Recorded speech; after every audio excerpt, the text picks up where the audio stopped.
welcome to episode 9 of Games Every Designer Should Play, a podcast that explores what aspiring and seasoned designers can learn from some of the greatest games of all time. I'm Stuart Lilford, the Emperor Leviathan of game design, and I'm joined by two cuddlefish. I'm Adrian Mills. I guess I'm Cuddlefish 1. Cuddlefish 1 and Cuddlefish 2. David Grant. In each episode. You like those names? Cuddlefish? Well, you could have gone for one. You could have gone for different. Ghost names. Leviathan. No. You don't come across as a Ghost Leviathan kind of character. I'm pale. Oh. Ghostly. I'd just be like, I just want to be a bit of coral, just laying there, not doing much. What would be handy is if you were two pieces of copper ore, because I can never find that. In each episode, we'll be discussing one essential game and what we can learn from it. At the end of the episode, one of us will reveal to the others the game we must play for the next episode. And will it be beloved by all, or could it be controversial? You'll have to wait to the end to find out. It's my turn. It is, and I'm looking forward to it. I've given them the same clues that Adrian gave us when it was Titanfall for his, but his clues were it's a first-person game and it came out after BioShock. And those are the only two clues I've given. And you've had a few guesses. But we know you don't like first-person shooters, despite picking two. Right. Listen, Portal is not a first-person shooter. I will die on this hill. You run around with a gun and shoot stuff. Yeah, you don't. You shoot portals. You don't shoot stuff. You don't shoot things with the portals. You do. You shoot the walls. Yeah, no, yeah, but shoot the walls. The walls aren't the impacted by the portals, yeah, are they? Change like a bullet would be. They change. No, they get decals on them. You just have to move. You get shot at as well. Yeah, and you get shot at by stuff. Fair warning: this podcast will likely contain spoilers for the game, and you'll probably get more out of it if you've played. So if you haven't played Subnautica, why not pause the episode and go and find a copy of it and play it? Because we'll be talking about it, assuming that you have. Mm-hmm. But first, a few notes on Subnautica, supplied by David. Because it was your choice this one. Hello, it's David. So Subnautica is a first-person survival adventure game developed and published by Unknown World Entertainment.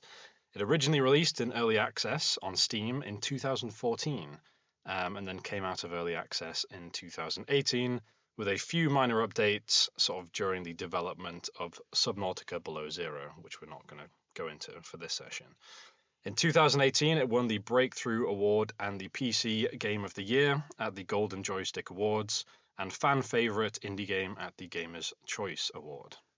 So the game itself is set on a remote ocean planet, 4546b, after the Aurora, a massive space carrier, has crashed onto its surface, leaving the player stranded and fighting for their survival. The player starts with a life pod and a fabricator, the only things that they have with them to cook food and craft supplies to adapt to the alien planet. Once you've crafted a scanner, you start to explore and sort of expand your inventory of recipes and structures to start building bases, exploring the planet with aquatic vehicles to dive deeper into the unknown. Using signals from other crashed life pods, you explore further and you start to explore the secrets of the planet and the reason that you originally crash landed. With terrifying sound effects and haunting visuals, an unknown world, what can we as designers learn from it? Wow. Is that all right? That was some introduction. I feel like I'm always there. How long did you spend writing that? 20 Because minutes earlier. Adrian just got his off Wikipedia. I mean, I reckon It was like 20 minutes earlier. Yeah. Oh, I got bits of it. Yeah. Yeah. But that was only the facts that I got off there. So It's all right. just to give context, I have played through this game once before in its entirety. The other two here have played in a slightly different mode to what the base game is set in. So so we could start with talking about that actually. Yeah. So there are me and Adrian, me and Adrian haven't played this before. Before we had to for this recording. No. And there's when you launch the game, it's like what mode do you want to play in, and it's like survival, freedom, hardcore and creative. Yeah, like, well, it says that the normal standard way of playing it is survival. Yes. Okay. The only difference between that and freedom is that in survival you need to eat and drink. Yes. That's literally That the is only the only added difference. thing. Yeah. So crafting food and finding drinkable water. And with hardcore, I guess permadeath. Hardcore, you have permadeath. I don't think you get oxygen warnings. So usually you go down and it'll say like 30 seconds remaining. Yeah. You have to basically keep an eye on the timer yourself. If you die, it deletes your save. Yeah. And then you have creative, which is just sandbox. I believe you start with like a few different tools, unlimited food, water. Yeah, and you can do anything. Do whatever you want, pretty much. So I started in survival mode because the game presented this as the default mode, and I thought, well, I'll do it properly. Yep. And yeah, it's got hunger and thirst mechanics, but before long, I felt like I was getting nothing from those added mechanics to the game. And so luckily, I was playing on PC, and you can bring up the console and switch like mid playthrough. But I just think it might be a personal preference or something, but I remember the first time I saw this was maybe like Fallout New Vegas that had a survival mode, and it was like, oh, you have to drink and you've got to eat, and your bullets count in your weight, when you get over encumbered, so if you carry too many bullets and all this, and I'm like, why would this make the game more fun? Yeah. You know what I mean? So I originally played in survival, and we'll talk about this a bit more, but I had a lot of time to sort of go through the game and play through. I will admit, I think that the survival, the food, and the sort of water aspect does just kind of add padding for a lot of it. So a lot of the time, something this game sorely needs. What, padding? Yeah, you needed more padding. More padding. Absolutely. I felt like it was bare bone skeleton. Yeah. So you're going out, you're exploring for like different ores and stuff like that, and then you're also like, oh, I need to go get some food. So you end up breaking up your tasks a little bit, and if you've got the time to play it, it's not too bad. But we are effectively on a deadline. We have podcasts to record, and so I feel like that affects just the feel of the game overall, and for me as well. Yeah, this is one of the main, probably the main themes that will run through this. Yeah. We will talk about the good bits. Of course. Yeah. Right. Well, let's just finish talk about survival mode first, and then we'll move on to Adrian's experience. But like, I just don't think that mechanic adds anything. It didn't feel like it was adding anything. It was like a hindrance more than anything. I'm like trying to do this thing, and it's like, oh, you need to have a drink. You need to eat something. I think the aim of it was that it was to add just, I guess, an extra level of challenge. You have to kind of micromanage more things. So when you're going off into different something areas, this game sorely needs more micromanagement. Yeah. So you have your oxygen that you need to take care of. So if you stay underwater for too long, you'll drown. In survival, you've got your food and your water. So you need to make sure that you have food with you. The food can spoil, unless you like salt it and stuff like that. But then that reduces your water. That makes you more hydrated. Yeah. So in the end, it is just kind of a big padding system. When Adrian started it, I recommended that he play in freedom mode to avoid this. I will say though, later on in the game, it does become a lot easier to eat. I did find that you can get a suit that basically takes salt water and turns it into drinkable water whilst you're playing. Yeah, one thing with survival games, you are going to have padding like that, where it forces you to do sort of menial tasks to survive, because it's survival. But generally speaking, you're always going to have like upgrades. You're going to have things that make that a lot easier, and that's part of the gameplay. You're kind of working towards improving on surviving. Later on, when you go to the little island, you find the base, and they have like an indoor and an outdoor planter, basically. What you can do is you can chop some of the trees on, I think, the mountain island, and that provides you like food and water, and you're pretty much set from that point, and it becomes a lot less of an issue. Yeah. But I will acknowledge the fact that it is, and this might just be intrinsic to survival games. I don't know, but it's padding to just kind of fill. Yeah. And I suppose in the survival aspect, it's trying to make you feel like you are trying to survive via your health, but also needing to quench your thirst. But I think the big difference between whether it's enjoyable or not is how much time you have to play it effectively, and like how immersed you are within the game. Yeah. Adrian, what was your experience of the game? I had plenty of time. I don't think that was a factor at all. Okay. I think that the main issue I had sort of thing was that the game doesn't respect that time. I found the game interesting so when the game starts off, I was like, okay, this could be quite interesting, but very soon I just ran up against, I think this is a genre staple, as you say. It's this is how crafting survival type games work. I get it. I understand that you get the thing to make the thing to get the thing to make the thing, and it's the loop. Yeah. And that's it. Yeah. That's what you do it. Yeah, you find things to make it easier for you to find things. Yes. Yeah. And whilst that's okay in principle, I'm not sure. For me, it's not a strong enough hook. And I think the thing with Subnautica is that at first you're just milling around in the sea around your pod, and you're finding some bits, and this is titanium, and this is more titanium, and then you find copper ore though. Very little copper ore. It seems to need loads of copper ore. Everything needs copper ore, and okay, then you start to get a few bits and bobs, and you head on out, and you head to the big ship that's obviously there on horizon. There on the horizon is obviously drawing you to that, and all that's fine. And you head there.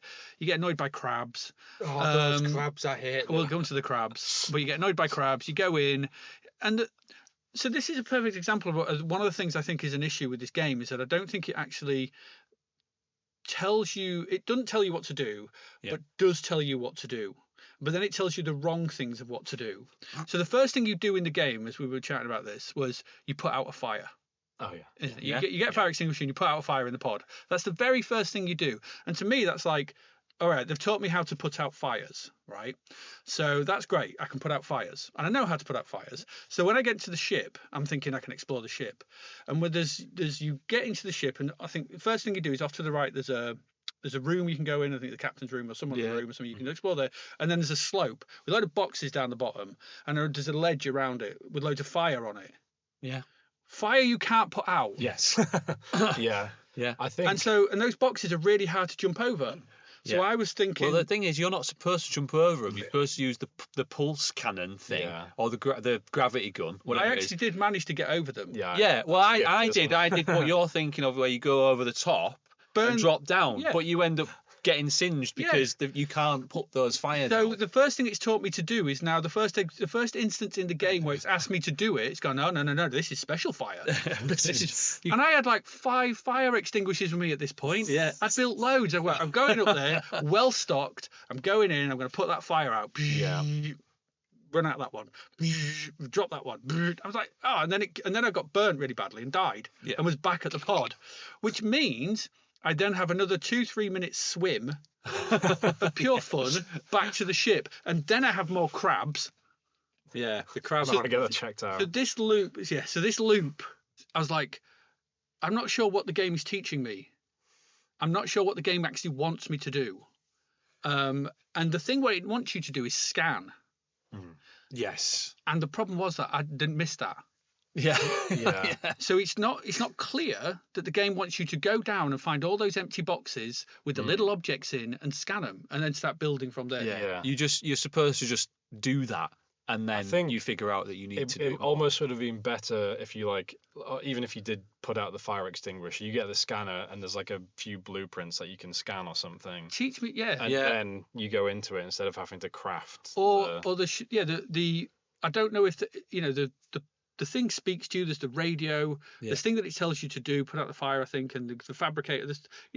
There's instructions in the thing. And it would have been like you built the scanner. If it was just like I'd have happily had a robot voice saying, "You can now scan objects." Some of those objects are, I've scanned the local area. Some of them are on the seabed, in crates, in boxes, in storage boxes. Go have a look for stuff. Yeah, it's not like over with its kind of progression intentions for the player. Yeah. It doesn't directly, and we were talking about this, and we found this quote from the developer. Well. Have you got that? All right, so I'll read it out. The game lacks traditional mission or quest structures usually found in video games. This was a deliberate choice. Cleveland, one of the developers, stated, with intrinsic rewards, people are instead encouraged to do just the activities for their own merit. Less people would be motivated to do it, but if they get over that learning period, they would get to the point where they internalize that activity as pleasurable on its own, and then they would continue. So I think what he's saying is player-oriented objectives should drive the player through this game. Now, my argument here is that it's fine to have player-oriented objectives, but I think there just has to be something else there as well. Because the times when I was having like the most fun in this game was when I had something to achieve. Like when you get a radio message and you get a signal from an escape pod and it comes up with an icon on the HUD, I'm like, finally an objective, somewhere for me to go and something for me to do. Even if it is go there and scan a couple of boxes and pick up a PDA, but like more and I think even if you had something like this is where you have to go, but you try and do that, but you've got to craft things to get there. That's still your objective, and I think I would still probably, because I had like I decided, right, I'm going to start building a base. I just decided to do that. That was my objective, and I had fun doing that. But I don't think I wouldn't have like not done that if there was like an overall objective still to do, because I think like looking at like Breath of the Wild, you have the 4 main dungeons you've got to aim for. You head towards them and you get sidetracked with other stuff. Then you get other objectives that you decide as the player that you're going to try and achieve. And I think even if they had some, because even at the beginning of the game there was that massive ship, the crashed ship. I was like, I'm not going over there straight away. Like I didn't feel ready, even though that was blatantly like something I was supposed to go and do. I wanted to explore the area that I was in. So I was making my own objectives, even though there was like clearly something that I was supposed to be going and doing. That's Skyrim and Oblivion and things like that as well, isn't it? Those games exactly. I've spoken to loads of people who said I spent 200 hours on Skyrim and never touched the main story. Yeah. So I think I get player-driven objectives is what they want to drive this game, and I think that players still would have had a lot of fun with that. But I just felt like I didn't have enough, because I got to a point where I'd built the Cyclops, which is the big submarine thing, and but I didn't know what to do next or where to go next, and the game wasn't telling me. And you might say, well, you're meant to explore the area. I'm like, well, what the problem is, I go in the sea. I'll go and explore an area. I'll go, oh look, there's some caves here. I can't quite dive deep enough. I'll come back here, but because I hadn't scanned enough beacon parts, I couldn't drop a beacon to then come back to that area. And as soon as I leave that area, I've forgotten where it is, because it's the middle of the sea and there's no landmarks to orient yourself, especially when you're under the sea. At least when you're on the surface, you've got the ship, but there's nothing to do on the surface.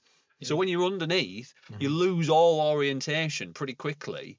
The thing about the sea is that it's the sea. Yeah, it's the sea. And it looks, it's water. It's just a big pond. Yeah. So making the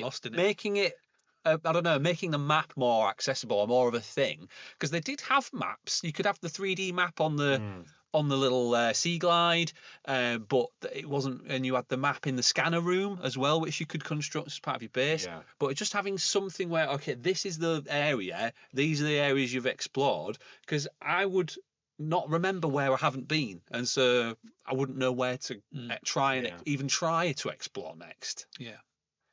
And coming back to your sort of point about time, I think I put double digit hours into this.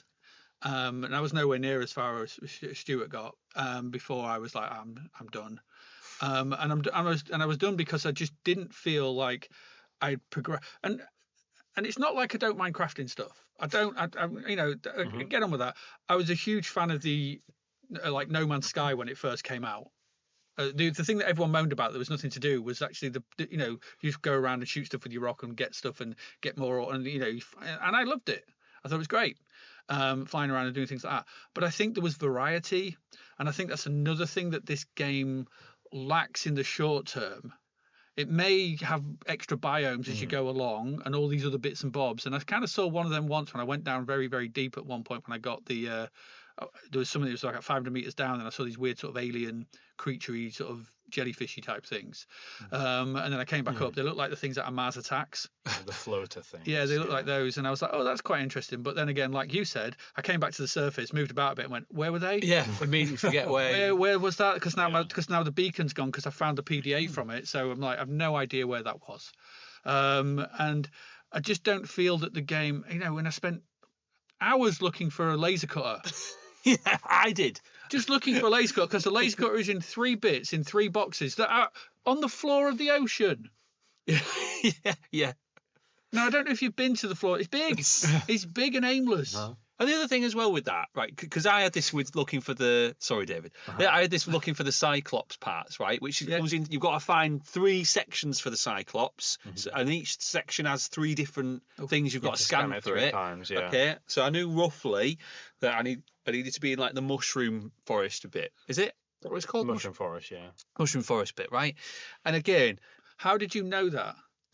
Right, I'll be totally honest. I asked ChatGPT. Okay, so I said, "Here I am in Subnautica. What do I need to do?" And it kind of said, so for you, how did you know that? Was this because I know, and this isn't a sort of thing. And one thing I want to sort of talk about with this, because I think we're going down a route, but this came out in 2018. All right, it was voted all these got these awards and stuff like that. Did you play it then? I played it from before as well. So you played it when it was in early access? So before it was, it changed quite a bit over time. So in early access, was there a relatively sizable community chatting, finding stuff, telling things, was that going on? A little bit. Oh, we found this here. Where do I find this? Oh, it's in here. Was there an online? The thing is, I don't think the story really developed until much Not the story. later I'm on about was there an online community around finding the stuff? Knowing where to look in certain locations. Yeah, because I'm curious if to that was sort of thing was going on. There probably was, but then the environment changed as well as they were developing. But they would. But that kind of thing happened with Minecraft? Like Minecraft first came out in beta, it didn't have. There was no tutorials or progression or anything. You just you had to watch YouTubers to understand what you were supposed to do. And I did look into it, and it is. It said it was heavily inspired by Minecraft as well. Oh yeah, absolutely. The full release was like very similar time to, was it 2014 when Minecraft went into beta, or it went out of something into something else. And there's nothing wrong with community driven sort of knowledge and gaming sort of thing. I mean, me and you are both Souls fans, and those games are they're huge. The community, there's loads of stuff and secret stuff that you don't find in those. You read stuff. The difference, I think, like you told, because you said to me, oh, you'll find the third bit of the thing in the red carpeted forest, red floor bit. Go look for that. And I was like, great, okay, so I found it, and I was like, ace, and I opened a couple of doors on the ship.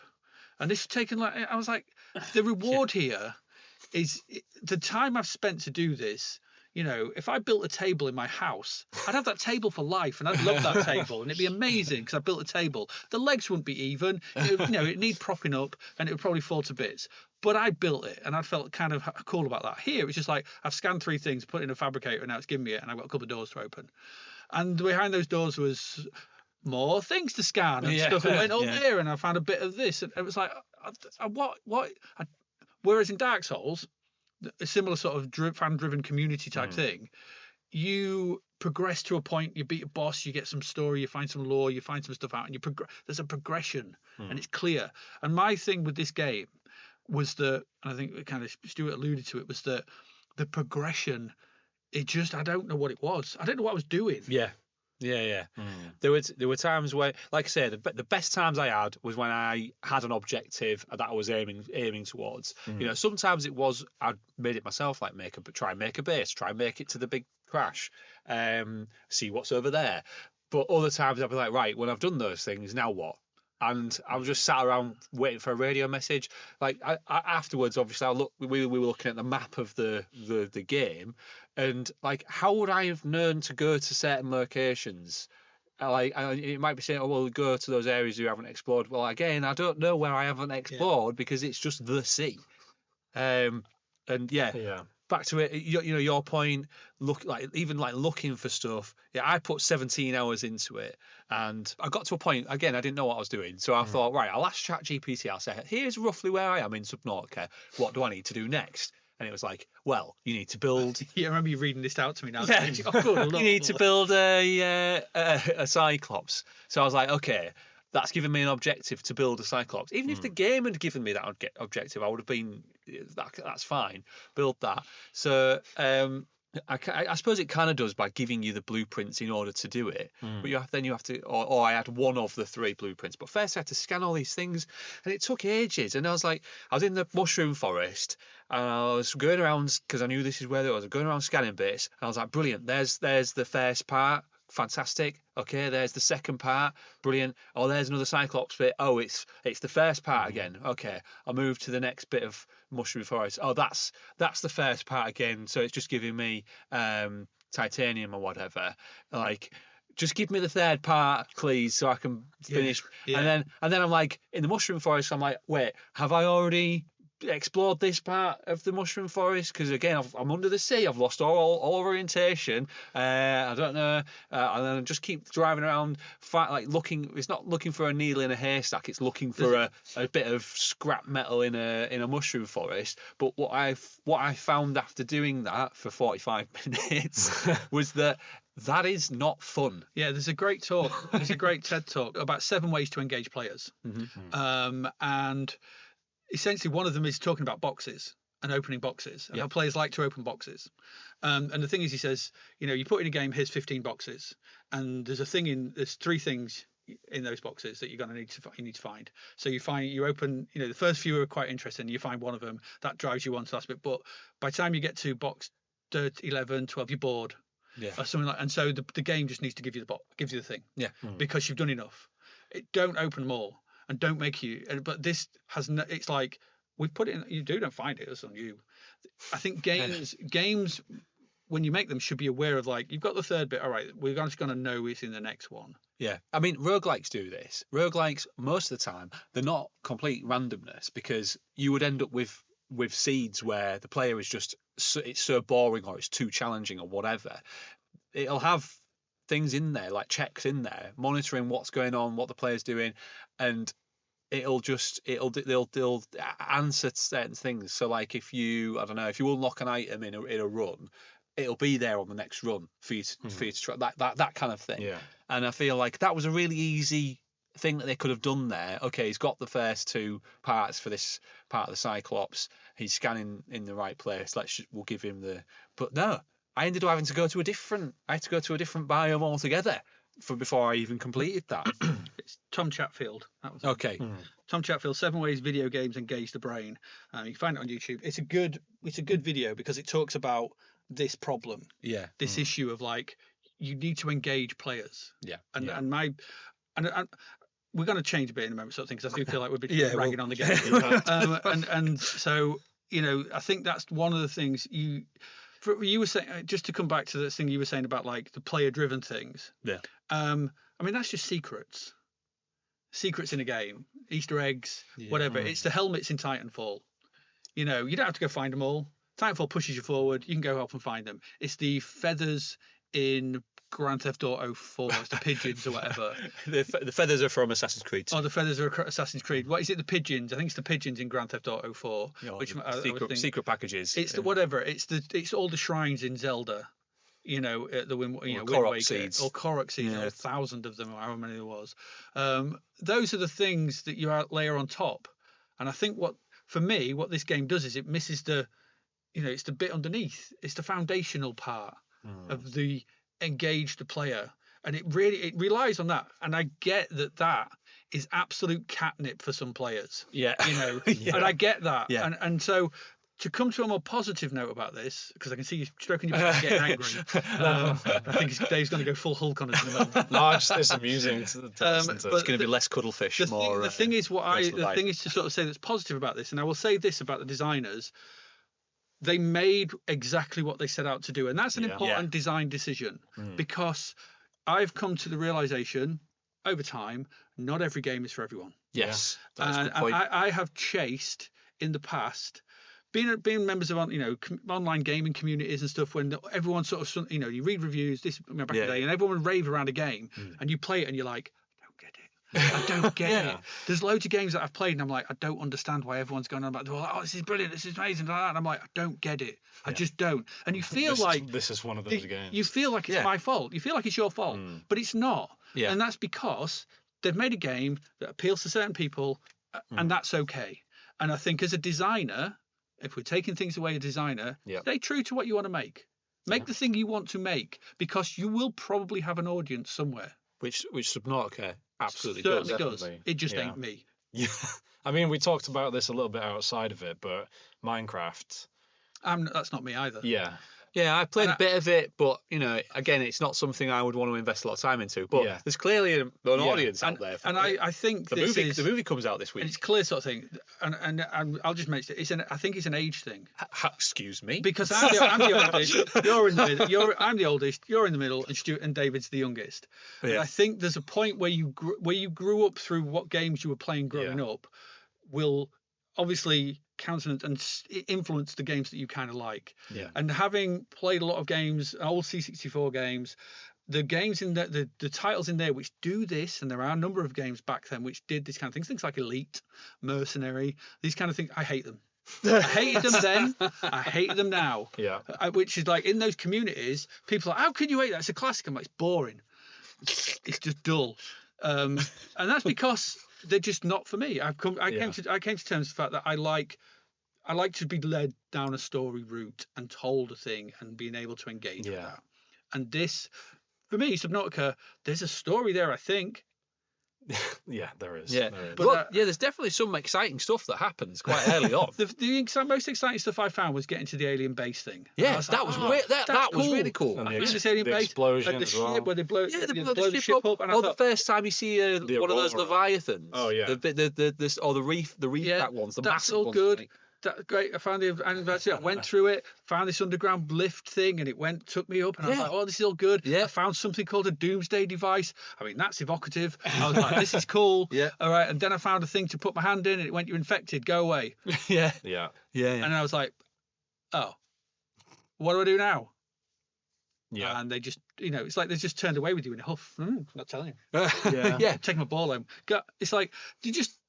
Tell me the next thing. Yeah, that's the thing that I like though. That's like I'm the complete opposite. Yeah, and I get that. Yeah, because I mean, I guess it's almost less of a survival game and more of an exploration game. I think they kind of mentioned this a few times, but to me, like I like it when they don't tell me like directly what is going off, and you have to kind of interpret stuff and figure out as you're going along. I liked the sense of mystery. Yeah. I liked the what's this infection? Why did they shoot that ship down? Why is this crafting alien base survival here? elements? No, even the crafting stuff. I didn't really. I didn't mind. I just wanted more objectives being. I wanted a bit more. You need a breadcrumb. Yeah. You need a breadcrumb. Yeah. I think probably mid the mid part of the game you do start to run out of. I had loads of pods to explore. I had loads of radio messages. I was getting them in because I was getting them in way before you, and you were like, "You getting radio messages?" I was like, "Yeah, I have loads of them." I'm done. I'm not sure exactly how they work, but I assume by going into certain biomes or a certain amount of time passing, you probably get more. Quite possibly, maybe. But I just feel like as soon as I built that Cyclops, I should have got something. They should have said, they've picked up the Cyclops has picked up something in this region. I mean, you've already gone into like 3 separate biomes. Yeah, exactly. I've explored a lot of the local region, and I don't know which direction of the map I need to go in. there's nothing steering me. Yeah, You know? I would need to look at the different pods to actually see like when and what you get at certain points, because there are some pods that kind of force you to go into deeper biomes that you wouldn't necessarily go into normally, and then that kind of leads to new areas as well. Yeah, I think there was one or two that was like 1,400 meters down, but but yeah. I mean, there's other things as well which annoy. Like you said, I mean, we mentioned a joke about copper. It's just, I think that at a certain point, everything, copper. I had more diamond than I had copper. It's ridiculous. But the thing is, copper is like batteries, and batteries power everything. Yeah. And I know you told me something that you actually managed to make a battery recharger. Yeah, we had a conversation where we're like, we should be able to charge the batteries. It's really that should come very early on. Yeah, it really should. When you start building your base, it should, or it should be in the pod. I mean, the pod. I mean, it makes health kits out of something. Can't you have a battery charger? yeah. I think as soon as you make batteries, don't make health kits it out has of solar anything. panels on the top of it. And I think this game would have been, a lot more user friendly if they'd have like. And it's terrible for the environment. All these dead batteries you're just introducing into it. Just dropping into the ocean. Just poisoning all the atmosphere. Oh, can we talk a bit about the item management and the fact that early on you have to have basically a herd of underwater lockers floating around your pod where you're keeping all your stuff in. But the thing, like when you start building a base, and trying to access them is so hard because sometimes when you can pick them up, sometimes it's like bobbing up and down. You're like, you're bobbing up and down, they're bobbing up and down. No, I don't want to rename it. I just want to open it. The collision box is bobbing up and down. It's like, stop moving. Yes. When you build a base and you realise all the stuff you can build these massive lockers that can hold all your resources in, and that's fun. That's like that feels good. You feel like you're making progress. Yeah, because that goes back to what I think I might have mentioned it before with the Resident Evil 4 gun case. I think I might not mention it here, but there's fun to be had in Resident Evil 4, which is like you get your suitcase. And it's a grid, and you can fit items in it. And so rearranging those items to fit is a thoroughly enjoyable experience. It's like just getting it just right, and then you pick up a grenade, it's put in the wrong place. You're like, no, back in and put it in the right place.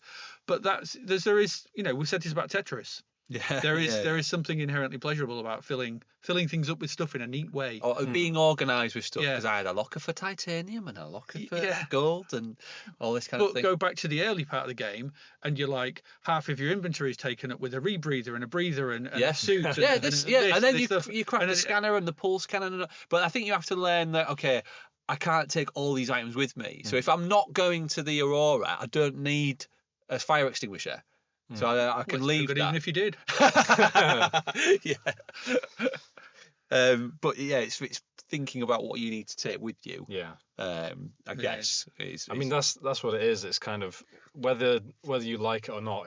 The game just kind of says, here you are. You're on this planet. It's up to you. Survive. That's kind of the whole game. You just have to figure out everything yourself. You have to gather your resources yourself. And as a survival game, an exploration game, it does exactly what it's it's exactly what it sets out to do on the probably one of the best. I still haven't really had an experience like it in terms of a survival game. I think part of it for me, like one of the big draws, is just the atmosphere and going through all the different biomes. The sound design, I mean, I don't know what you thought. Sound design is very good. Loved that. Loved all the different visuals. It's at the ocean sort of thing. The big with the big leviathans, they make the kind of big daddy noise, like Or when you're going in the caves and there's little exploding whale noises. No, they're big daddy noises. They sound like. I think the big daddies are based on whales, though, aren't they? Are they? No. We're in the ocean. Well, I suppose we're in the ocean with Bioshock, Or the little cave things that are like, and they like blow up and I hated them. I love that though. I hate them as well, but like the first time I went into... I hated them in a thing. But like crabs I did hit. Those I did hit. The crabs, like, they jump up at you, but then you've got a knife. Your knife doesn't quite reach them. And you just keep jumping. You're swiping your knife stupidly at them. I think because didn't it say in the Wikipedia thing, like you said, they wanted to make a game with no shooting. It's a first-person game with no shooting, and they didn't want any combat or anything like that. Yeah. But they give you a knife and crabs that attack you. Yeah. And I can see why they didn't want to make a combat game because clearly they couldn't, because it's dreadful. I mean, you can't. You have to agree the knife, the knife and the crabs is just rubbish. It's like you have to keep readjusting until you find. Yeah, and there's no feedback when they die. Yeah, they're still there. You're like, are you dead? Yeah. Swiping with my knife. I don't know if it's dead or not. Stop stinging me. Yeah. Yes, it's very frustrating in those aspects. But yeah, like you said, atmosphere-wise and actually creating a sense of place and space, visuals and everything like that, they've done a very good job. And like I said, if you love this kind of game, then I'm sure it's a brilliant one. Yeah. I think they had it's 50 odd different soundtracks. So there's a lot of situational music as well. So if you're being attacked by a Reaper while you're in the Cyclops, you'll get a specific piece of music playing. Yeah. You'll go through the same biome a few times. It won't always play the same piece of music. Yeah. Sometimes you just have no music and you just have the sound of the ocean, and you can hear the Reapers shouting in the background and stuff like that, and it does build up. What do they shout? I don't know. Get away! I'll eat you. Get off my land! Get off my sea! What land? Get off my seaweed. And I think Get off my water. They do. They build on it with the PDA stuff as well. And I know some of the PDA stuff is a little bit tedious. With sometimes you just get information. Some of it's fluff, isn't it? Yeah, because you can scan. I didn't mind that. You can scan everything on the planet, which is pretty cool. So you can scan any flora or whatever, and it gives you a little thing. Sometimes it's interesting, sometimes it's just mundane. The Doomsday device. The description for that is pretty cool. Yeah, it's this device seems to have the power to wipe out a whole solar system. It's gone off, but luckily it seems to have failed or something like that. It seems to have malfunctioned. Yeah. I liked all those. That's what I mean. That bit in the actual alien, sort of the alien ship, but then it just led nowhere. Yeah, and I mean, so later down the line, I'm trying to think how far both of you got because you never went to the Lost River. No. Yeah, so there's at least a couple more biomes. What happens is once you basically get past the bit that you have. I mean, you might have seen a few of the vents on the surface, and they sort of hint at you need to go deeper down. Eventually, once you go an extra layer down, you get more of those alien facilities. You have one that's a containment facility. One of the sea dragon leviathans have basically rammed into it and destroyed it because these aliens were keeping their eggs inside and they were experimenting on them, and the whole thing is they're trying to create an antidote basically for the coronavirus. So then you keep going down further, you have to get a few more unlocks, more depth modules. You keep going down, you get to this lava zone, you get ion batteries, which are I don't know, they last 5-10 times longer than normal batteries. Duracells. Yeah, basically. But they work underwater as well. We are not sponsored by Duracell. You're not. Unless. I've got my Duracell top on. Wasn't going to mention, Duracell trainers. Yeah, I've got bunny ears. And then I think, so you get to the very end, and unfortunately, you basically have a fetch quest at the very end, which I'll admit is not. It's not the best. Well, yeah, this is what happened. I said, right, I've got my Cyclops. Yeah. ChatGPT. What do I do now? And it said, well, you need to get a depth module, and you need to go down like you've just said, and then you meet the Sea Emperor Leviathan. Yeah. Yeah. And then you've got to craft a hatching enzyme or something to help it basically. And I was just I was like, what this is gonna lead to is me scouring some biome, scanning things, more of that, and I was just a bit you know what? But yeah, basically right at the end, they get you to get you have to stab a plant from each biome, and you use those and the pieces to make an enzyme. Mechanic.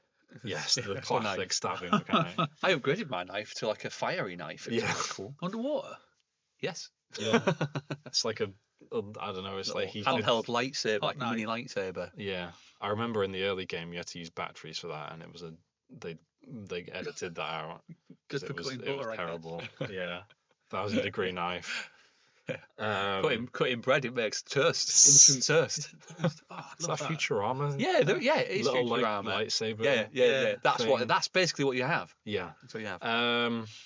And then I will admit at this point, because I'd already played through originally, I was like, all right, I'm done here.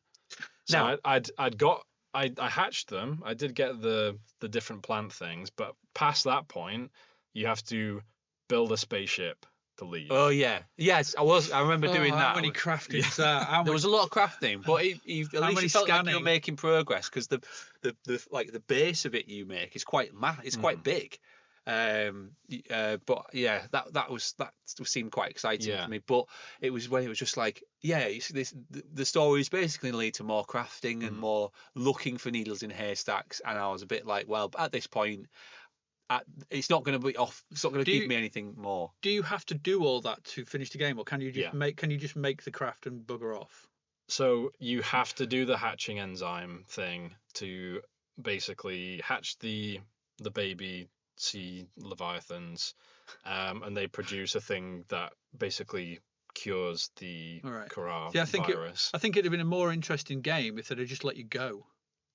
Yeah, but it'll shoot you down because you're infected. Yeah, so you. But that's your choice. Oh yeah, and then the game's Okay, then roll credits. Just, Brilliant. That would be cool. I think with this game, one of the issues, I mean, you could argue there's a few, but one of the main issues is like the pitfall of the early access. Right. Because originally, if I remember correctly, the game was a lot more sort of base buildy.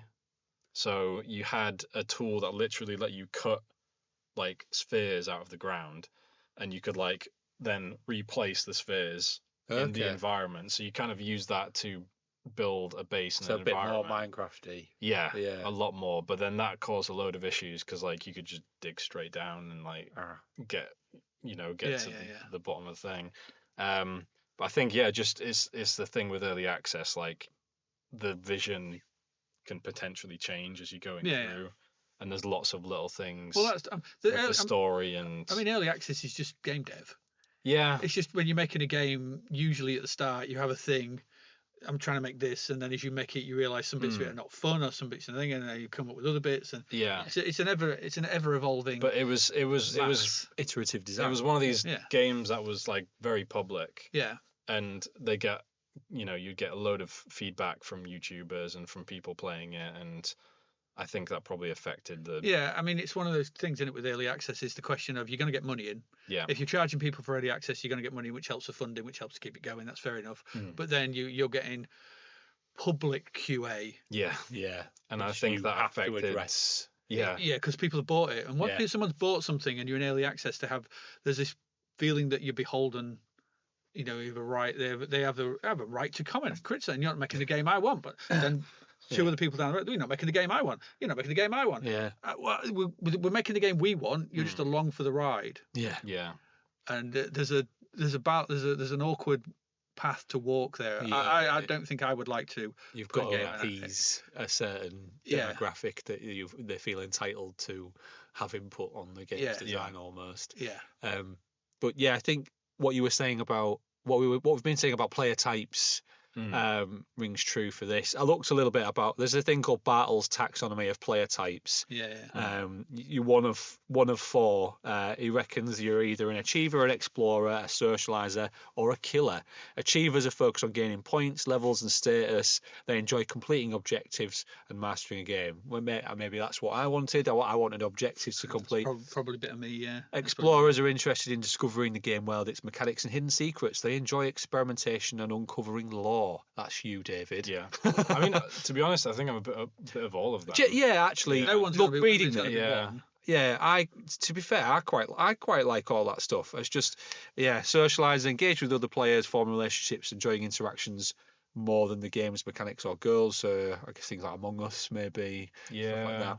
and killers enjoy competition and dominance over others, often through player versus player interactions. So that's when we play Marvel Snap. I'm less of it now. I'm probably mostly one with a bit of two, because I like games like Dark Souls, and even the Resident Evil games, the early ones where you don't know what's going on, Silent Hill, survival horror games. I mean, the word survival's in there, different type of survival, but it's the same kind of thing where you're trying to survive in a hostile environment. Just the tools are different. Yeah, and I think as well, we were talking about this. It's time and place. So when you played it the first time, you absolutely loved it, but you were a student. You had a lot of more free time on your hands, maybe, than you do. Yeah. You weren't trying to complete it for a deadline, which we were trying to do for. I think that was the main thing. The pod record. But I think if we didn't have the deadline, I would still have a decent amount of time to play it. Yeah, and I felt like at times I was enjoying it, and I wouldn't mind spending a bit more time in this world. And I think, but I used to have back in the day I would play through 40-hour long campaigns or these open world games like your Fallout and Skyrim, whatever, and put the time into it. But now I don't know if I've ever mentioned this before, but I've got 3 kids, and I'm a busy dad. Good lord! And a full-time job, etc. And so a game like I don't have a lot of free time. Okay, and a game like this, which blatantly doesn't respect your time as a player, it's just not. I'm not at the stage where I can get the most enjoyment out of this experience. Yeah. Whereas, if I was, back when I was a student or a teenager, I had all this free time and none of these responsibilities, this probably would have been. I would have enjoyed it a lot more. Yeah.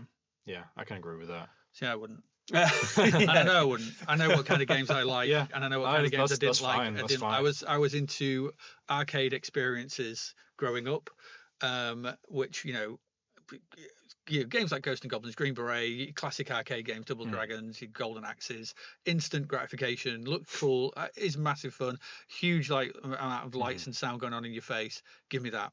And I probably haven't changed that much. I do like more cerebral stuff.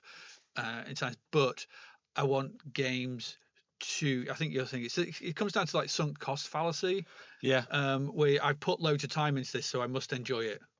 Yeah, like I've had that with books. Like I've read 2/3 of this book, I must finish it. Yeah. But actually, and then you can also what comes along time with that sort of thing, and this happens a lot in the Souls community and the Souls games, was that it's taken me 4 nights to beat this boss. This boss must be the best boss ever because it took me so many nights. It took me 100 tries to beat it, but God, I beat it. Yeah. And the sense of satisfaction in this moment is amazing. But what you're actually feeling there is just a case of that sense of feeling. It doesn't count to 4 nights worth of trying, but there's a community which built. That's why I think the Souls games have gone in the wrong direction with difficulty, because I don't think they've gone in the right direction. I think making things is too hard. Sword Saint Ishin is stupid. Things in the Sekiro games, I think some of the later bosses, Melania, I did it. I mean, I'm a victim of this sort of thing. When I beat Melania after about the 100th try, I was like, that's in Elden Ring. It's the boss in Elden Ring. It's probably the hardest boss, I think. Yeah, I think because nothing else. I beat everything else. Yeah, and nothing else came close to Melania. There's some mechanics that are just unfair. Yeah, basically. Basically, when she hits you and does damage, she gets health back. Like it's not a thing of like, if I look at this enough times, I just know how to deal with it. Like I remember basically just having to invent a whole new strategy where I'd run to the other side of the arena, aim an attack at her, and then she would trigger this like crazy frenzy attack, and you can just dodge it because you're really far away. Yeah, the way not to talk about Elden Ring, but the way I did it sort of thing was to load up as much bleed stuff as I could. Yeah. Go in, create the mimic, run off, and completely change my armor and everything, so that the mimic was dressed in all that bleed stuff. They would do loads of damage, and I would come in with something else. And that's the only way I figured out how to do it. It's like so there's this notion of sunk cost fallacy, which is I've put so much time into it, it must be amazing, and I think I've come to realise that that's not the case. It's okay to put something down and not finish it. Yes, walk away from something if you're not enjoying it. And like I said, just to understand that not games for everyone. But and I agree, this isn't for me. However, objectively, I'll appreciate that it's a good one of them. Yeah. It's a very good one of them. It's a very good Yeah. one of those. It's a very good one of those survival type games. Yeah. And I've played other ones which are more annoying. I play ones that aren't. I have a real bugbear with Minecraft in the fact that I think it's infected games and brought crafting in where crafting's not necessary. Okay. Yeah, it depends on the type in many of player games. again, but Yeah, I just think it's also as well it takes you out of the thing of like we talked about this with The Last of Us. Yeah. The Last of Us, I've just finished The Last of Us Part 2 recently, and I've also finished the Plague Tale games, which are very similar to that. They're kind of very similar games, but the amount of times I'm just scooting around the environment just trying to find a pot or something, or some scrap rope. or some rope pipe. so I can make a health kit or a Molotov, and it's like just look, just give me them. This is adding nothing to the game. And I think that the crafting has infected games to a degree where it annoys me. yeah, I think one thing with this, I would say that I was trying to think of like water levels in games or just games that are like purely based around water, and I couldn't really think of many that, well, if any, that I've played before that were. BioShock. Yeah, BioShock's. Yeah, but that's it's you're not indoors in, underwater. Yeah, you're not actually in the water. Do you think as well, by the way, just as a question, because I thought this, it took me far too long to realise that the pod had a bottom hatch. Oh, it did me. I didn't realise. I thought I kept going out at the top. This is every both time. of us. I was going out the top all the time because there's a ladder. Because there's the ladder right in front of you. Yeah. There's no way it indicates look down. Yeah, And I think I found it because I was trying to swim towards it and I swam underneath it and it came up with like go in. I was like, there's a bottom hatch. Yeah. I had the same thing with the. That was probably the most exciting moment I had in this game when I found the bottom hatch. But I just think that was the quick way out. I never used the ladder after that. I had the same thing with the knife. So when you pick up the knife, what it does is there's an on-screen prompt. I think it only must do this a couple of times in the game, but it's like use your knife to cut these vines. Right. Yeah. Yeah. It comes up with a text screen, text on cutting on the screen. yellow. Yeah. Yellow I did that to get the vines, and then almost immediately forgot that I could do that. That the knife actually did that. I thought the knife was for defending yourself against creatures. I didn't realise that it was for, and also to get the coral, the bits of the plate coral or whatever.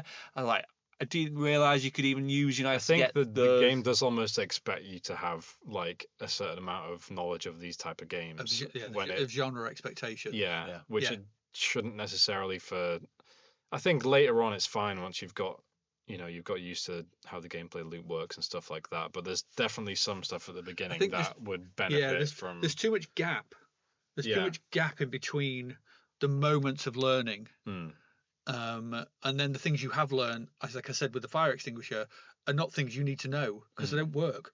So it's kind of teaching you the wrong things. And I think the other thing as well with that, because when you hack away at the vines, every time you hack, it puts a bit in your inventory, doesn't it? Yeah. So I was hacking away at it. Yeah. Right. And then it went inventory full. So I thought, oh, my inventory's full. That was going to be the hack that broke it and gave me the thing. Yeah. So then I went back and I was like, and then I tried to pick up some more. I was like, okay, I need to draw. So I opened up my inventory and it's just full of green. And I was like, I only wanted 2 because there's no indication that each hack is putting something in there. I think you get there's like a little icon. Can we also talk? And I just want to briefly as well. I've told you about this. The UI issues. The UI in this game is not very good. I don't know if you agree, but there's a couple of instances. So where I'm just going to say mine. Yeah. You get a timer at one point with a 30-minute countdown timer. That's cool. I was like, ooh. That's giving me there's something going on in half an hour. That's quite interesting.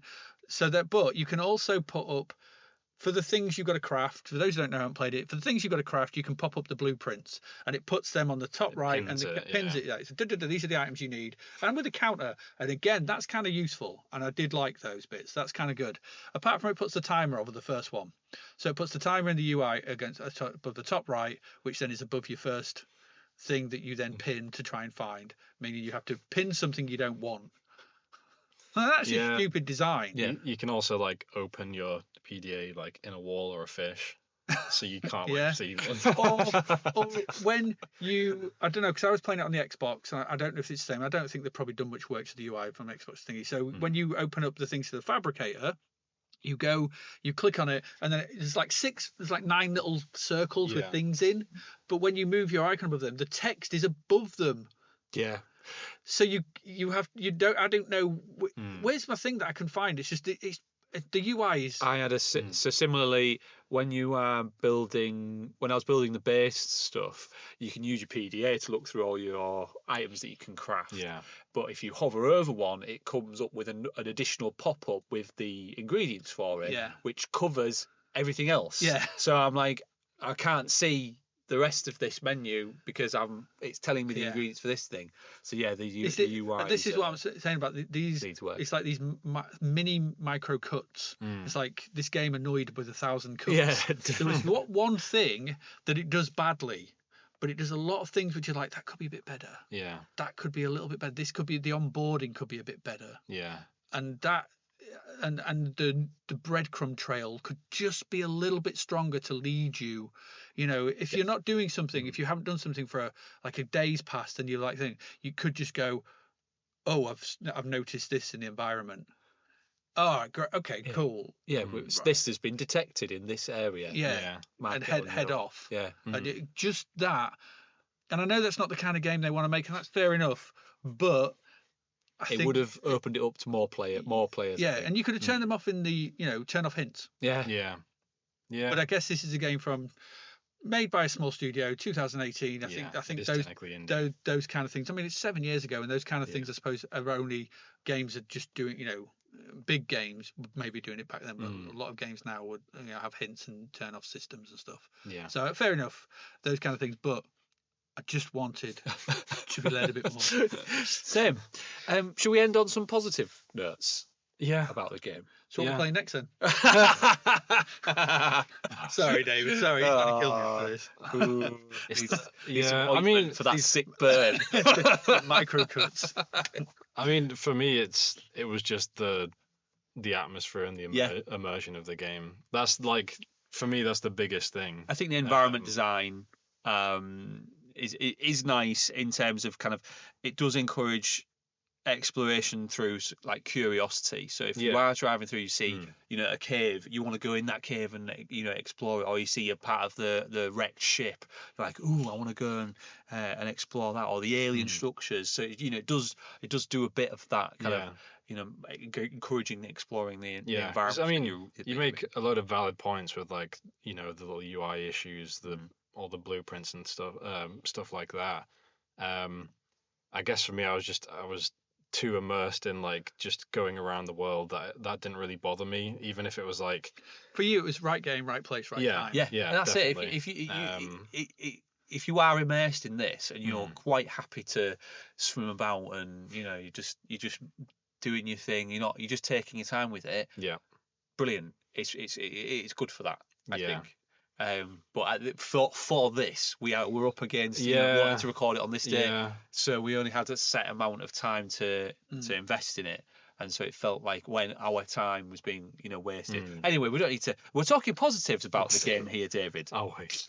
One thing I wanted to say, actually, the creature design. Yeah. I really liked the creature design. There's some really cool ones. Obviously, the leviathans, the big things, are cool. I liked the weird farting trunked seal things at the beginning that if you swim to them, they're like and they leave a load of little the big gas, the big green poddy thing. As much as I hated those red ones, I quite like the way they come out and chase after you. I did. The creature. There's nothing wrong with the visuals, and the sea looks great. I wish they could have put some fog in because the drawing's quite not great when you're swimming towards the islands.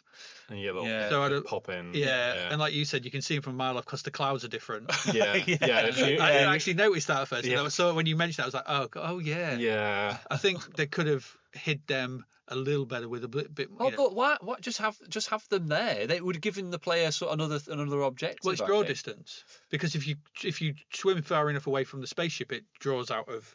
They've obviously got a very large draw distance, and when you swim towards stuff, it just appears. Yeah, I can imagine they would have had performance issues because water. I feel like water stuff in general is usually it's quite performant. I can imagine. I get all that. I just wish they could have had you just have some atmosphere. you Yeah. just have some haze and Yeah, weather effects would have been cool, wouldn't it? yeah, because I It's like things I like. You get, I like that in the next game, but I like the big okay. moon and everything.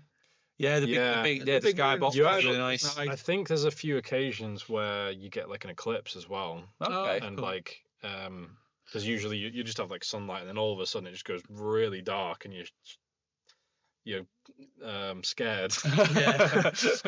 on the on the surface of the Yeah, water. it's like But- what's happened. I think another thing that they could, like I was saying about being able to escape and you get shot down, there could have been, if I was looking at this, I'd be saying, well, is there not a way to stop the gun? Some other way, Yeah. there could a way to sabotage it, a way to camouflage yourself. Or some create a decoy. Yeah, 'cause you create- can do decoy. yeah. So things. yeah. I think the levels of story as to what the player wants to get out of it, I think would have been quite interesting. You could have had that whole, but forcing you to go into that hole, I would have been quite satisfied to escape. And not, I don't care about the sea empress and what, Yeah. whatever down the bottom. I just want to get off the island. Yeah. Because I think one of the other good thing is there is some moments of sense of humor in this, like the fact that you find that thing about you're getting billed for all this, Yeah. which is quite amusing. When you pick up all the diamonds. Yeah, so Yeah. we'd just like to remind you that everything that you take is Altera property, and that you'll have to reimburse. Yeah, at the end you end up somewhere, I had 3 billion credits or something, and you can see it somewhere. So I found it somewhere that you owe this much by this point. I think I was 75,000 or something. I was like something ridiculous, and I thought that's quite funny and very almost Douglas Adams. Douglas Adams-esque. It's that this whole horrible future that we seem to be moving towards, whereas everything's commodity and corporations, and that was in there. So there's some moments like that which are quite good, and I think they could have, like the Doomsday device, they could have leaned into that, but because I don't know, some of the pods you find are quite amusing. I quite like the one because I'm stuck in here, and I think it tells you something about they were stuck in there. But now it seems to have been ripped open. Yeah. Okay. Elements like that I think are quite. There's some nice funny writing in it. Yeah. Oh, there's that voice, that dialogue, the dialogue recording of there's like 2 women saying, she's like, "No, don't touch that. You'll make it." Yeah. Yeah. There was what's that? There's one where you go towards like Reaper territory, and it's like, whatever you're doing, are you sure that it's worth? Yeah. Yes. Yeah. That's quite. And yeah. that kind of I was like, that scares no, you a bit. As No, well. it isn't. I'm going to tell. I turned that around and went, okay. Yeah. But again, to me, that's one of the weird things about this is because that's your onboard computer talking to you, isn't it? And I just felt like that onboard computer could have been used more. Yes. Yeah. Yeah. Like, I It's think interesting. like one of the things we were saying about the scanning for stuff. Yeah. You could have. I think giving you earlier scan an area. Yeah. Also, when you go in the alien structure, it's like, we're scanning the local alien structure. It tells you about what it's built out of. Yeah. Yeah. If it can do that, why can't you tell me when there's some copper ore nearby? Huh? Or tell me where the third bit of the Yeah. Yeah. Tell me that It's I need interesting. what to do when I've built the Cyclops. Like, we won't go into it, but the second game, Sub-Zero, it actually leans into that a lot more. Right. Well, the AI. Yeah. So I mean, spoilers, because we were supposed to be talking about just the first Subnautica, but in the second game, you basically, it's after the first game. Yeah, I read the praise. Yeah, you go. It's like the North Pole of the planet or whatever, and there's people researching on the planet. Your sister disappears. I don't really like the narrative they were going with, but you find an AI which is basically like one of the aliens' conscience. Okay. And it talks to you as you're going through the planet and stuff. But I feel like that kind of took away from. Okay.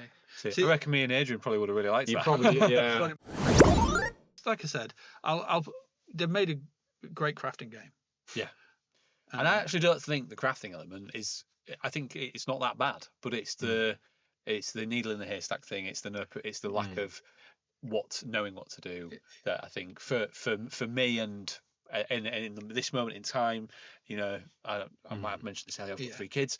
I want my time respected as a player, and this game isn't for me right now in this moment. But there is an audience out there. For absolutely, yeah, and I think that's the thing to take away from this. Yeah, as I think every designer can learn from this is that you can't please all the people.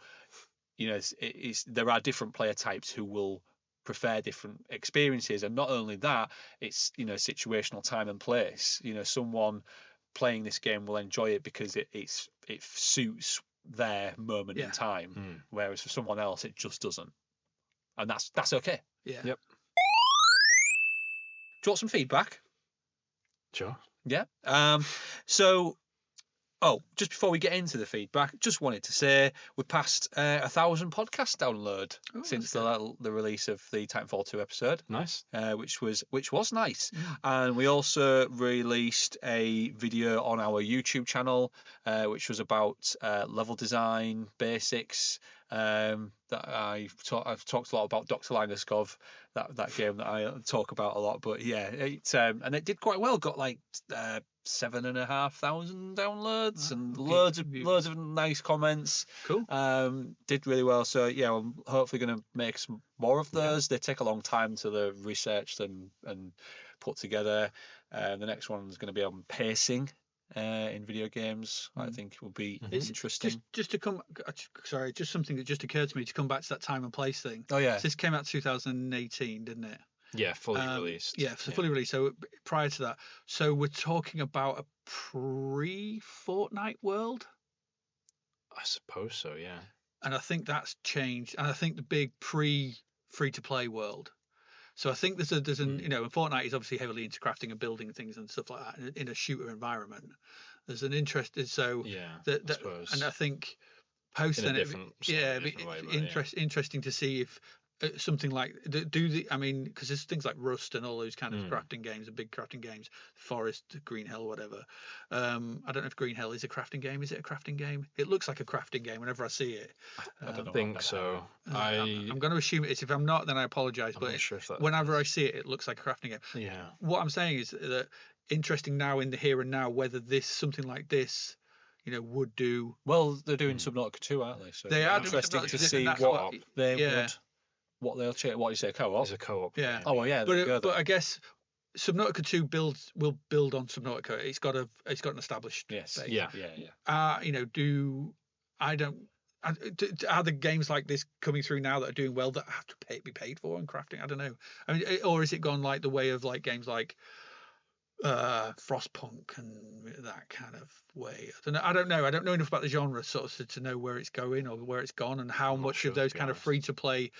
Because what I'm saying is that you were saying about you had a lot of time to put into it, but watching my son and his friends, he's 16, they're free. Time to play goes into Fortnites and Rocket Leagues and a bit of Minecraft every now and again. And yeah, I guess that's more social.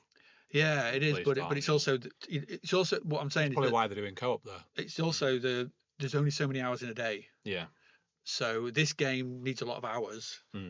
Does it? Is there an audience? Would like you're saying, right time, right place. So it's a completely different marketplace and world now for video games. Things have changed post Fortnite. Another thing that's moved on in time is our podcast. It's been just over a year since we did the episode 0. It was on 25th of March, released last year.